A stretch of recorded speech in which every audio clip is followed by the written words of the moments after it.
இப்போ நான் உங்களுக்கு ஈஸியான மெத்தடில் தேங்காய் சாதம் டிஃபன் பாக்ஸில் குழந்தைங்களுக்கு கட்டி கொடுத்து அனுப்பலாங்க. அது எப்படி செய்யறதுன்னு நான் உங்களுக்கு செஞ்சு காமிக்கிறேன். அதுக்கு தேவையான எண்ணெய் ஊற்றிக்கலாம்.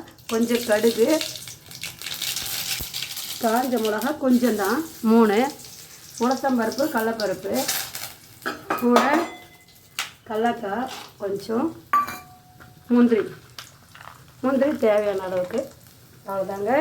இதோட கொத்தமல்லி இறக்கும்போது போட்டுக்கலாம். இப்போ இது நல்லா செவக்க வதக்கலாம். கொஞ்சம் கறிவேப்பிலை, இந்த தேங்காய் ஒரு மூடி தேங்காய்ங்க இதுலேயே போட்டுடணும். கொஞ்சம் இதில் நல்லா வாட்டி எடுக்கணும்.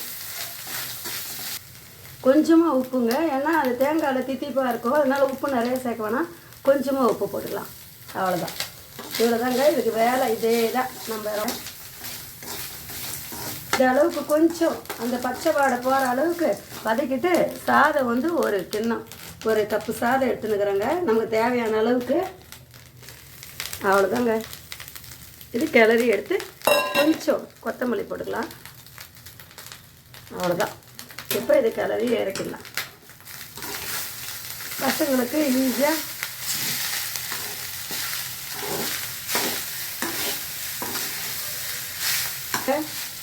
இந்த மாதிரி செஞ்சு கொடுங்க. குழந்தைங்களுக்கு நல்லா விரும்பி சாப்பிடுவாங்க.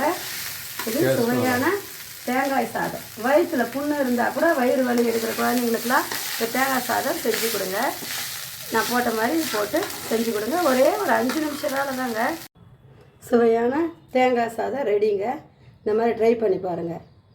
பிடிச்சிருந்தா சப்ஸ்கிரைப் பண்ணுங்கள், பெல் பட்டன் அழுத்துங்க.